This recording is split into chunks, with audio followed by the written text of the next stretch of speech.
Sisters, brothers, praise lord. అందరూ ఎలా ఉన్నారు? బాగున్నారా? ఆయన ఎక్కువ కృపనిచ్చును.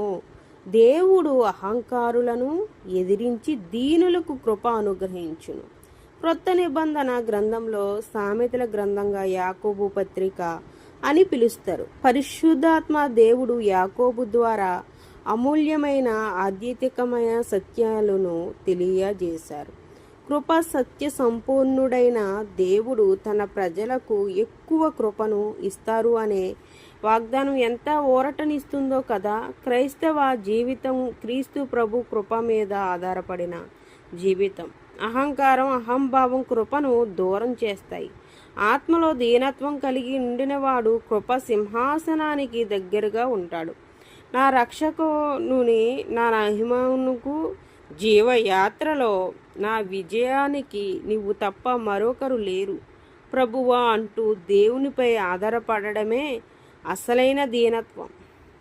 1 కొరింథీయులకు 1:18 చూసినట్లయితే, ఆధ్యాత్మికంగా నీవు దేవునితో నడుస్తున్నప్పుడు, నీవు భక్తి కలిగి జీవిస్తున్నప్పుడు నిన్ను అవమానపరుస్తున్నారేమో.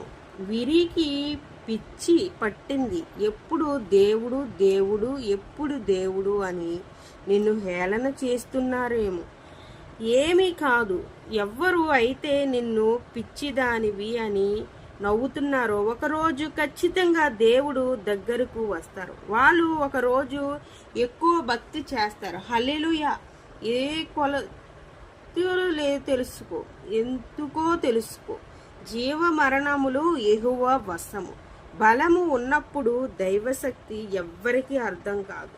బలహీనమై పరిస్థితులకు వస్తున్నప్పుడు ప్రతి వాడు, ప్రతి అమ్మాయి, ప్రతి అబ్బాయి భయపడుతూ దేవుణ్ణి దగ్గరకు రావాల్సింది. అది ఎవరైనా, ఎంతటి గొప్పవారైనా. కాబట్టి ఎవరో ఏదో అంటున్నారు అని నీవు భక్తిలో దిగజారిపోకు. భక్తిని వదిలిపెట్టకు. దేవునితో సావాసం కలిగి ముందుకు వెళుతూ ఉండు. దేవుని కృపని పొందుకుంటూ ఉంటావు. చూడండి, చాలా మంది కూడా ఏవైతే అప్పుడు వరకు ఏ పాపం అయితే చేశారో, ఏ అతిక్రమం అయితే చేశారో, ఏ దోషమైతే వాళ్ళు కలిగి ఉన్నారో వాటినన్నిటినీ క్షమించమని దేవుణ్ణి సన్నిధిలో అడుగుతున్నారా? ప్రత్యాతాప పడుతున్నారు.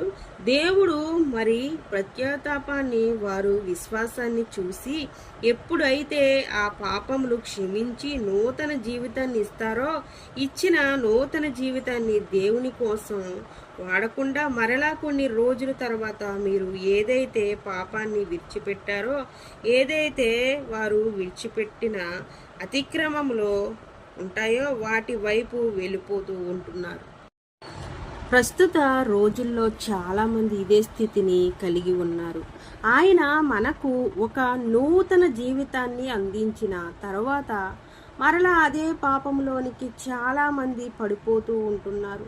నువ్వు ఏదైతే ఆ పాపాన్ని విడిచిపెట్టావో, ఏదైతే చూడకూడనిది నేను ఇంకా చూడను, దేవుని సన్నిధిలో విడిచిపెట్టావో, ఏవి అయితే చెడు మాటలు వినకూడదు అని దేవుని సన్నిధిలో విడిచిపెట్టావో, ఏ చెడు స్నేహాలు అయితే నేను మరలా ఆ చెడు స్నేహాలు చెయ్యను అని విడిచిపెట్టావో, ఏ చెడు స్థలాలకు, పాపపు స్థలాలకు నేను వెళ్ళను, ఇక నేను ఆ జోలికే పోను అని నీవు విడిచిపెట్టావో, ఏ పాపము అయితే ఇంకా నేను చెయ్యను అని దేవుని సన్నిధిలో విడిచిపెట్టావో, మరలా అదే పాపమునకు ఎందుకు నీవు దాన్ని చెయ్యకూడదానికి తెగిస్తున్నావు? చేయకూడని దానికి నువ్వు ఎందుకు తెగిస్తున్నావు?